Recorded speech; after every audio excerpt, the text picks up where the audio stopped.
Baik, kita jawab 5 pertanyaan. Pertama dari Ibu Sulastri. Assalamualaikum Ustaz. Waalaikumsalam warahmatullahi wabarakatuh. Apa hukumnya berbohong tidak merugikan orang lain, malah membuat hati orang senang?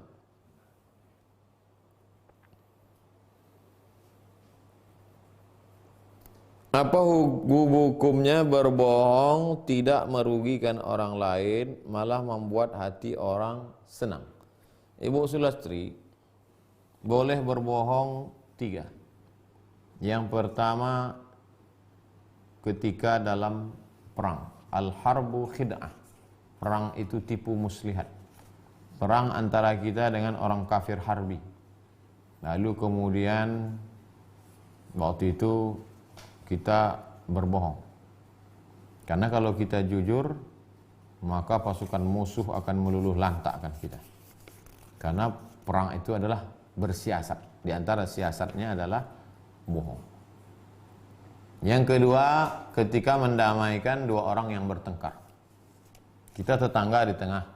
Sebelah kanan sama sebelah kiri perang Irak-Iran. Pulang tetangga sebelah kiri, yang sebelah kanan CCTV-nya udah pasang. Begitu dia lihat kiri pulang, dia datang. Apa aja kata saya tadi? Apa aja cerita dia tadi? Enggak ada, dia cerita corona aja. Ada dia nyebut-nyebut nama saya? Enggak ada. Padahal kau yang dicakapnya tadi. Nah, waktu itu ibu boleh bohong. Yang ketiga adalah ibu bohong menyenangkan hati bapak. Pulanglah si bapak ini dari Yogyakarta, dibawanya batik. Begitu ibu tengok batik tadi, Masya Allah mas, sudah 40 tahun belum pernah saya ngeliat batik seperti ini. Padahal serak-serak di pasar pagi Arengka. Untuk menyenangkan hati bapak itu boleh. Atau bapak itu bilang, mama, boleh enggak papa kawin lagi? Nah itu ibu boleh bohong, nikahlah bang. Walaupun dalam hati ibu, kuracun bini kau itu.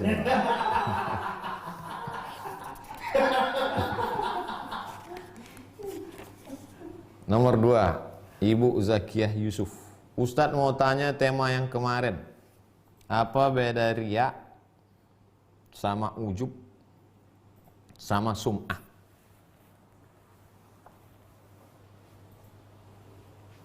Riya, ujub, sum'ah.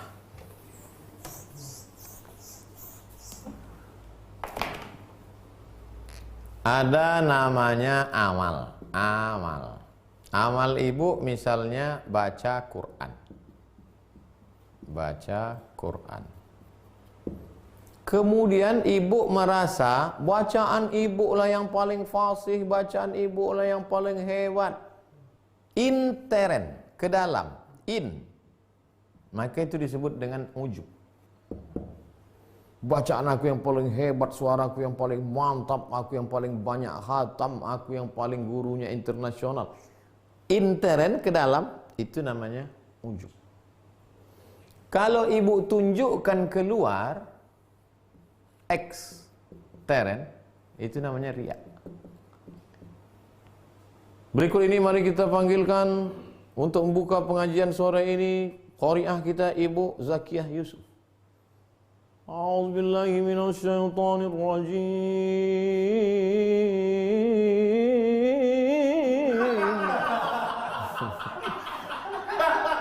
Nah, itu namanya riya. Karena X, ibu tunjukkan keluar. Padahal ibu kalau di kamar biasa aja. A'udzubillahi minasyaitonir rajim. Tapi karena X mau depan, itu namanya riya. Yang satu lagi sum'ah. Riya tadi action, sum'ah itu talking, kalam, diucapkan. Alhamdulillah saya sudah hatam 3 kali selama Ramadan ini. Nah, itu namanya sum'ah. Diambil dari kata sami'ah, memperdengar-dengarkan. Riya dari kata ra'a. Riya, memperlihat, mempertonton, mempertunjuk-tunjukkan. Ujub dari kata ajabah. Ajibah, ajaban li amril mu'min. Ajib. Begitulah penjelasannya Ibu Zakiyah Yusuf. Berikutnya Fiska. Ustadz, suami saya sudah meninggal. Allahumma fillahu warhamhu wa'afihi wa'fu anhu. Kami tak punya anak. Apakah doa ibadah yang saya lakukan bisa menggantikan doa anak yang soleh?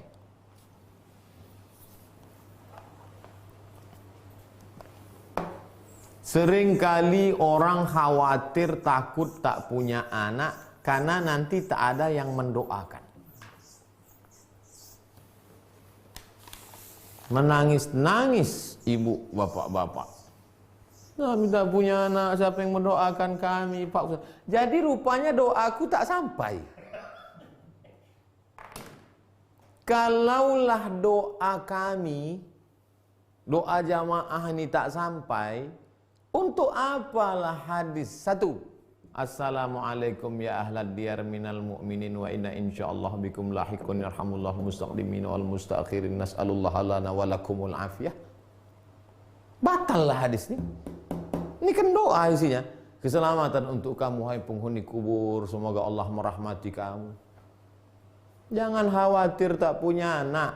Doa orang beriman semuanya sampai. 2. Kalaulah doa orang beriman tak sampai, Allahumma firlahu warhamhu wa'afihi wa'fu anhu. Sallu salatal janazah rahimakumullah. Allahu akbar, Al-Fatihah. Allahu akbar, salawat. Allahu akbar. Allahumma firlahu warhamhu wa'afihi wa'fu anhu wa akrim nuzulahu wa fusi' madakhalahu wa ghsilhu bil ma'i wa thalji wal barad. Sampailah doa itu. Kalau tak sampai, berarti batallah 2 hadis ini. Jangan khawatir yang tak punya anak, doa orang lain tak sampai. Doa tetangga sampai, doa kawan sampai, doa musuh sampai, doa siapapun sampai selama orang beriman. Yang menjadi orang takut tak punya anak, tak ada yang mendoakan itu, mana? Hadis riwayat Muslim. Iza matal insan inqata'a amaluhu. Kalau manusia mati, putus amalnya. Illa min salasatin, kecuali 3. Shadaqatin jariyah. 2. Ilmun yuntafa'u bih. 3. Waladun salihun yad'u lah. 1. Sedekah. 2. Ilmu. 3. Anak soleh yang mendoakan. Inilah yang menyebabkan Ibu Fiska ragu suaminya karena tak ada anak. Apa arti hadis ini? Hadis ini bercerita bahwa engkau wahai insan, siapa namamu insan? Misalnya namanya Ahmad. Misalnya namanya Dedi. Misal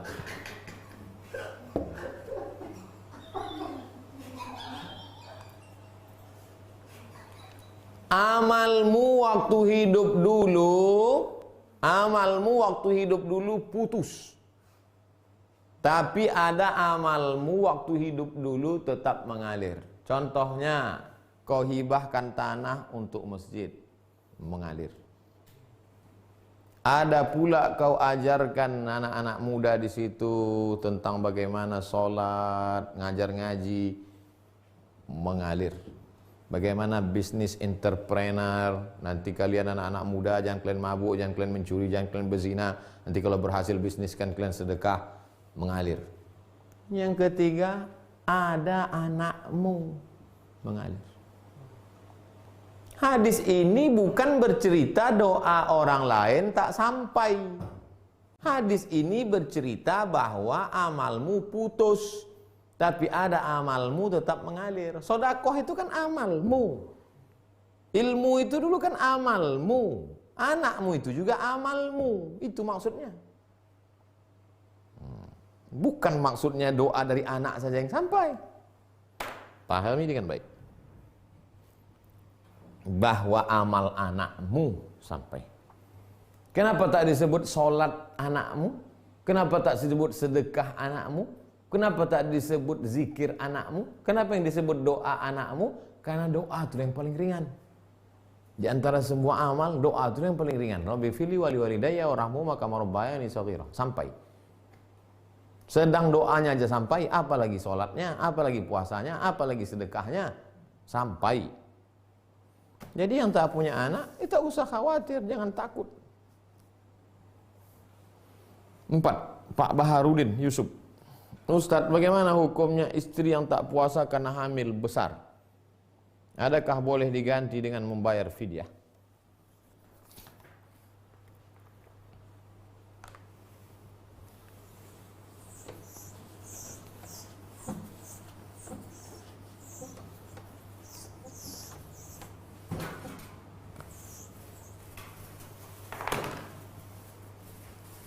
Puasa ibu hamil atau menyusui.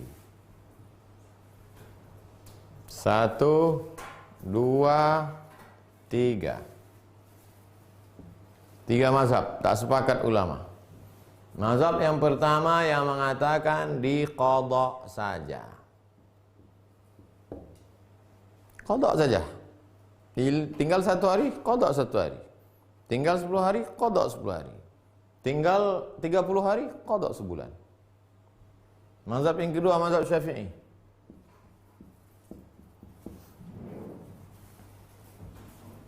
A. Kalau dia tidak puasa karena dirinya, maka qadha saja. Tapi kalau tak puasa karena anaknya, maka qadha plus fidyah.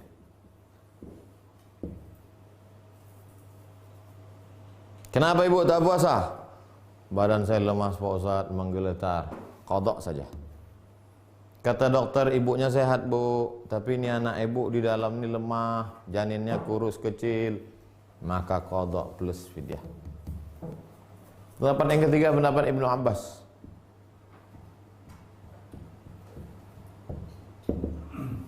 Qadha saja. Pendapat ketiga, pendapat Ibnu Abbas, fidyah saja. Jadi nanti kalau ada ustadz ceramah, ibu-ibu yang hamil, yang menyusukan, bayar aja fidyah saja. Nih yang dia pilih. Ibu-ibu yang hamil, yang menyusukan anak yang nggak bisa puasa, qadha saja, jangan bayar fidyah. Nih yang dia pilih. Ibu-ibu yang hamil menyusukan anak, kalau ibu tak puasa karena diri ibu, qadha saja. Kalau tak puasa karena diri ibu, qadha saja. Kalau tak puasa karena anaknya, qadha plus fidyah. Saya pilih ini. Tapi saya tak menyalahkan yang pilih ini dan pilih ini, karena masih dalam ahlus sunnah wal jamaah. Jelas Pak Baharudin Yusuf? Bapak tonton 2-3 kali, Bapak jelaskan ke ibu. Ibu itu tak percaya, tunjukkan video saya.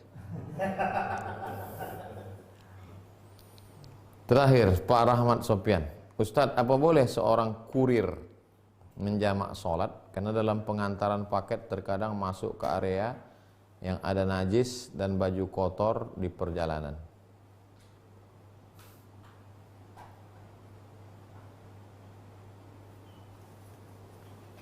Hadis menjamak tanpa, kalau qasar Fiqhul Islami wa adillatuh 89 km. 88, sekian, bulatkan 89. Kalau mau bulat lagi 90, biar ingat Wali Songo 90. 88, sekian. Bulatkan lagi 89. Kalau mau bulat lagi 90. Kalau walaupun ada pendapat yang mengatakan 82 kilo.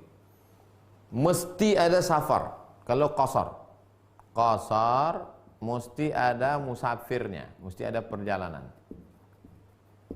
Nah sekarang Bapak kurir di dalam kota paling jauh perjalanan hanya 20-40 kilo. Tapi yang jadi masalah di situ adalah maka dia mesti daruratnya tingkat tinggi. Very emergency.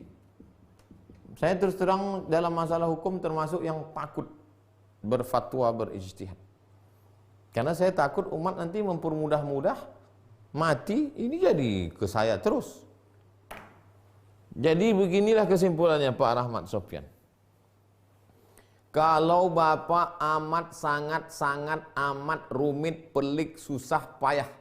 Kalau tidak jamak maka tak sholat sama sekali. Maka Bapak jamak, tapi tidak qasar. Jamak takdim atau jamak takhir. Bapak sholat zuhur 4 rakaat, habis itu Bapak qomat, habis itu sholat asar 4 rakaat, habis itu antarlah barang-barang itu. Tapi daruratnya tingkat tinggi. Soalnya kalau tidak gitu nanti habis sholat zuhur keliling sana keliling sini, masuk sana masuk sini. Tapi kalau Bapak masih bisa bawa sarung, saya lihat dengan mata kepala saya sendiri supir truk di masjid perbatasan Kampar Pekanbaru keluar dari truk, bawanya kain sarung, masuk dia ke toilet pakai sarung, gantinya baju, sholat dia. Mungkin dia lebih dulu masuk surga dari kita. Tapi kalau yang bisa mengukur darurat itu siapa? Bapak sendiri. Saya tak tahu bagaimana kesulitan Bapak mengantar. Sama seperti ibu-ibu dokter perawat yang ada di rumah sakit COVID-19 sekarang. Itu kalau udah dia pakai APD itu, minum tak bisa, buang air kecil tak bisa, maka dia jamak takdim. Tapi tidak qasar. Karena nanti setelah dipakainya jam 11, baru dia bisa keluar lagi jam 7. Atau jamak takdim dia, lalu sholat maghrib sama isya'nya jamak takhir. Karena keluarnya jam 8 jam. Wallahu a'lam bishawab.